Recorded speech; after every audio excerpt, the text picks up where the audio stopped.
On accueille avec nous la ministre des Transports, vice-première ministre du Québec, Mme Geneviève Guilbeault. Mme Guilbeault, bonjour. Bonjour, messieurs. Bonjour. Madame. Allô. Bon, merci d'être là. Merci de prendre quelques minutes pour nous parler. Grande annonce ce matin. On dit plus le tramway. On dit maintenant le tram cité à 7,6 milliards de dollars. Grande annonce ce matin concernant deux ententes. Une entre le gouvernement et CDPQ Infra et une entre le gouvernement du Québec et la Ville de Québec pour confirmer le tram cité. D'abord, Mme la ministre, pourquoi le rebrand?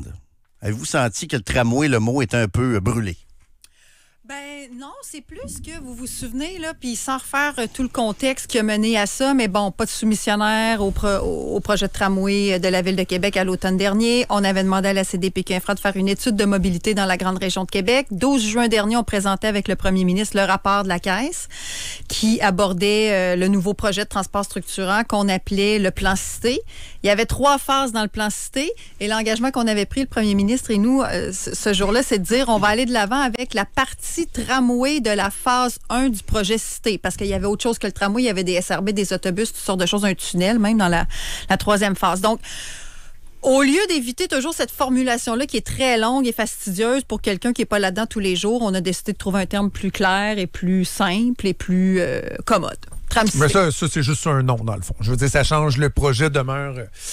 C'est la même chose que la partie tramway de la phase 1. Vous répondez quoi aux gens qui disent, parce que là, bon, vous avez confirmé que le début des travaux serait 2027 au lieu de 2025. Ceux qui disent, finalement, on a pris plusieurs années de retard, plusieurs milliards de plus pour un projet qui, essentiellement, ressemble à ce que Régis Labombe mettait sur la table, à quelques différences près. C'est ça, il y a quand même des différences et il y a les 3 phases. Là, comme on dit, nous, on a pris l'engagement de la phase 1, puis là, on commence par la phase 1. Mais en tout cas, la partie tramway, là, le tram cité, mais il y a plusieurs phases là-dedans. Et c'est pas tout à fait le même projet. Là. Même si on compare à celui de la Ville de Québec, c'est pas les mêmes wagons, c'est pas les mêmes stations. Donc, l'insertion urbaine, puis tu sais, le matériel qui va être utilisé, puis aussi, parce que tu sais, l'appareillage, là, la partie électrique, tout ça sera pas la même, les batteries, tout ça. Bref, ça va avoir une meilleure insertion urbaine. Je pense qu'il pourrait améliorer l'acceptabilité. Mais aussi, je le redis, puis ça, c'est très, très important, il n'y a pas eu de soumissionnaire à l'automne passé. L'automne 2023. Il n'y a pas de soumissionnaire. Tu sais, c'était le 2e appel d'offres. M. Labombe l'avait séparé en 2 parce qu'à juste un gros appel d'offres, il n'y avait pas de concurrence. Puis il disait que c'est pas avantageux. Il l'avait séparé en 2. Il y avait le matériel roulant qui incluait l'entretien, qui avait donné lieu à la signature du contrat avec Alstom. Et le gros morceau du projet, c'était l'infrastructure. Et là, l'automne dernier, pas de soumissionnaire. Donc là, on dit qu'est-ce qu'on fait? Et là, on a mandaté la Caisse. On dit, parfait, évaluer. Puis tant qu'à ça, allons-y avec une évaluation complète, incluant la Rive-Sud, parce que la Ville de Québec travaillait sur un tramway sur son territoire. Bon. Et là, on a inclus la Rive-Sud. C'est la communauté métropolitaine de Québec. Mais dans la phase 1... Jusqu'à la Côte-de-Beaupré, incluant Lévis. Mais là, qu'est-ce qu'on a pour le 7,6 milliards annoncé ce matin? C'est la phase 1, donc il n'y a pas de Rive-Sud là-dedans. Là. C'est Charlebourg, de Cap-Rouge vers Destimoville, c'est ça? Qu'est-ce qu'on a pour le 7,6 milliards? C'est de Legendre jusqu'à Charlebourg. OK. 19 km. Donc, il n'est pas question de Lévis pour l'instant encore. Là. Non, mais ce que je voulais dire, c'est le mandat qu'on a donné à la Caisse, puis le plan cité au complet en 3 phases, il inclut Lévis. Oui. Puis déjà, dans la première phase, en fait, la fameuse partie tramway de la première phase, oui, il y a le tramway, ce qu'on s'est engagé à faire, mais ils proposaient eux autres aussi 2 SRB. Et là, on a dit pour les SRB, on va discuter avec les villes concernées parce que ça touche leur réseau, surtout à Lévis. C'est un SRB sur Guillaume-Couture où on est déjà en travaux. On met 82 millions là-bas. Alors, on dit on va en discuter pour ce qui est de la meilleure façon de s'assurer de rabattre puis de connecter avec la colonne vertébrale qui va être le tramway. On va prendre ça où, 7,6 milliards, Mme la ministre? On se doit, le déficit est extrêmement élevé. Le fédéral contribue à 1,44 milliards que vous avez dit ce matin. On va prendre ça où, 7,6 milliards, dans le contexte actuel des finances publiques, où on coupe dans les hôpitaux, on change la crème de champignons pour un potage parmentier, on gratte tout ce qu'il y a à gratter en santé. On va prendre ça où, cet argent-là? Bien, il y avait déjà de l'argent il y avait déjà des investissements qui étaient prévus au gouvernement du Québec pour un projet de transport structurant à Québec. De la même façon qu'il y a de l'argent qui va être là pour le 3e lien à Québec. Puis ce que je disais ce matin, j'ai dit enfin, on a des projets à Québec, des investissements majeurs à Québec.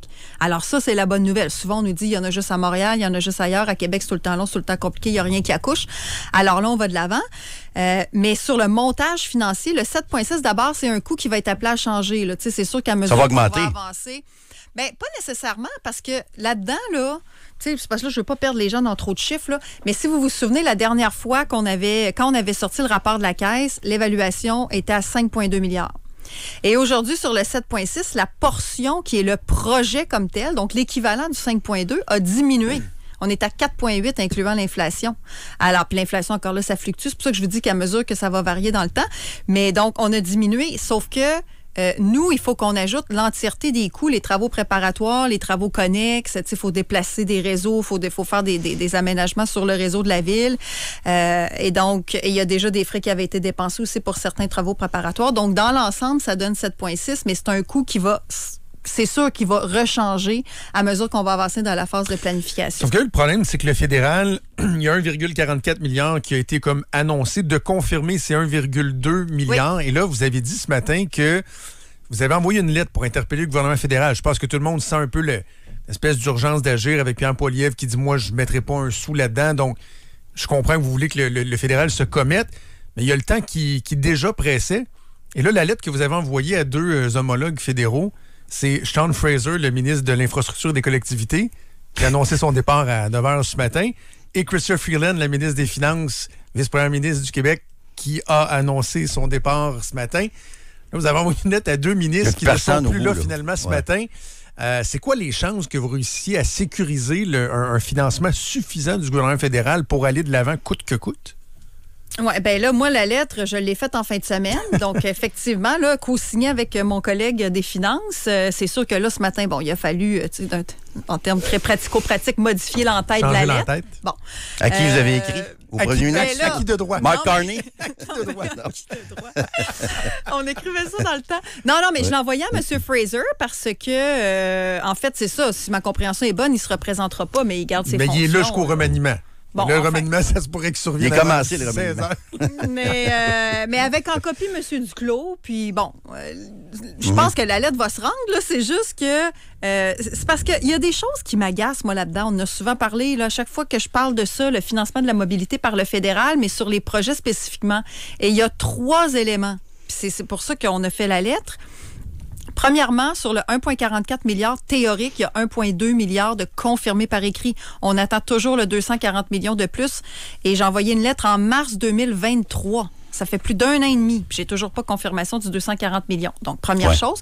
Deuxième chose, les 2 premiers ministres, M. Trudeau, M. Legault, avaient pris un café ensemble ou une bière. En tout cas, ils s'étaient rencontrés à un moment donné et ils avaient convenu d'un certain nombre de choses, dont le financement 40 % du fédéral pour 2 projets, le tramway de Québec, le prolongement de la ligne bleue à Montréal. En échange, nous, d'une contribution où on s'engageait sur la voie de contournement à Lac-Mégantic, ce qui a été fait. Les sommes sont là, l'entente est faite pour Mégantic. Donc, on dit, nous, on veut le 40 % aussi pour nos projets. Donc, dans la lettre, vous allez voir qu'il y a aussi un bout sur le prolongement de la ligne bleue à Montréal. Et troisièmement, de sécuriser ces sommes-là dans le sens où les sommes sont tirées d'une entente d'un programme qui s'est terminé en mars 2023, l'entente bilatérale intégrée, qui est une entente, dans le fond, gérée par M. Fraser. C'est pour ça que c'est c'est à lui que j'écris. Et quand j'en parle avec M. Duclos, c'est beaucoup M. Duclos qui nous parle de ça. Il dit, c'est important, l'annonce et tout ça.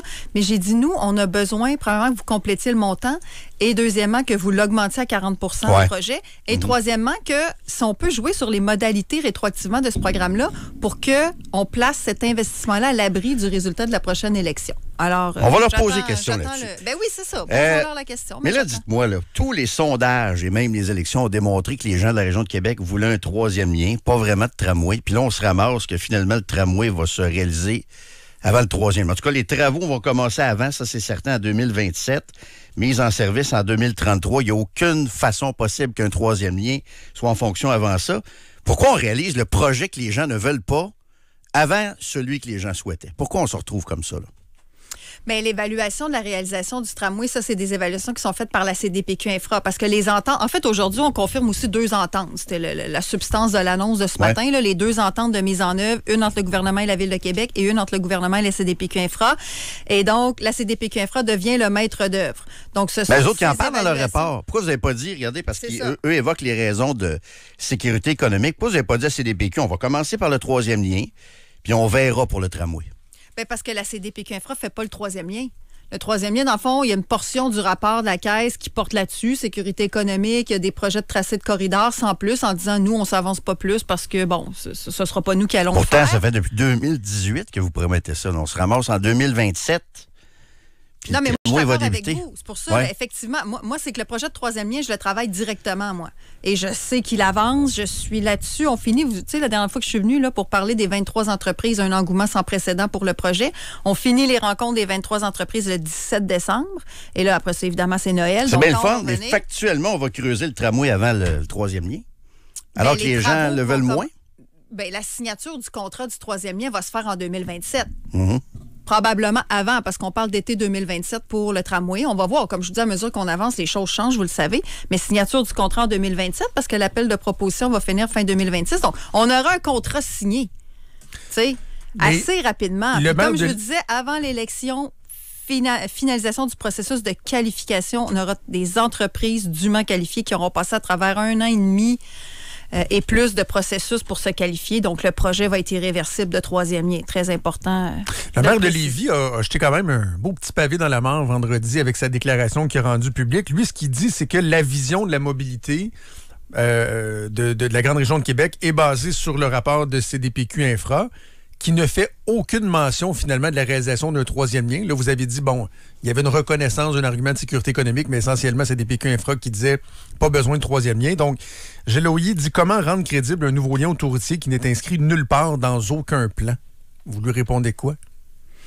Bien, il y a sa façon de l'exprimer, mais moi, à chaque fois que je suis venue ici, souvenez-vous, là, j'ai dit que mon objectif, c'est que les gens prennent conscience que ce projet-là va se réaliser à travers toutes les étapes qu'on va franchir. Donc, à chaque fois qu'on franchit une nouvelle étape, là, après Noël, je vais revenir en début d'année, là. Je vais venir rendre compte des rencontres des 23 entreprises, puis je vais être en mesure de dire un peu aussi la suite qui s'en vient. On aura on aura certaines étapes plus publiques à propos de ce projet-là où les gens vont être capables de voir certaines informations. On aura éventuellement d'ici l'été le choix du corridor. Alors, les choses vont avancer, vont vraiment prendre forme.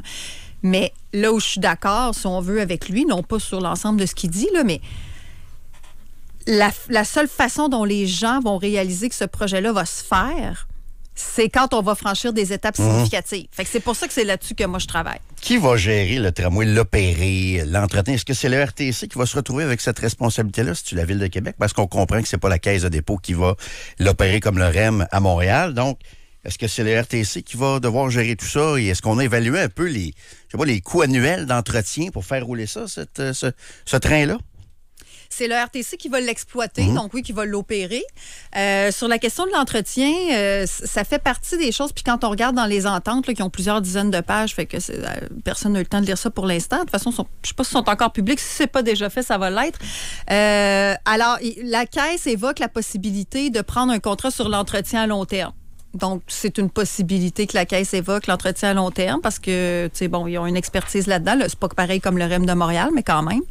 Et sur l'opération, ça va être le RTC. Dans mon projet de loi que j'ai fait adopter dernièrement, j'ai introduit des amendements, dont celui de donner à la possibilité au RTC de sous-traiter ce type de contrat-là si jamais eux voulaient pas l'opérer eux-mêmes, mais voulaient déléguer ça à quelqu'un qui a plus l'habitude d'opérer des tramways. C'est une belle journée pour vous aujourd'hui, parce qu'on vous colle toujours l'étiquette de quelqu'un qui le tramway... pas de temps. Puis, un matin, vous êtes levé, ce que vous avez dit, c'est une belle journée. Grand jour, c'est un grand jour. Je m'en vais avec mon ami Bruno dire que le tramway va de l'avant, main dans la main, en chantant ce petit refrain. Ben non, mais moi, écoutez, je suis élue à Québec. Il y a des investissements à Québec.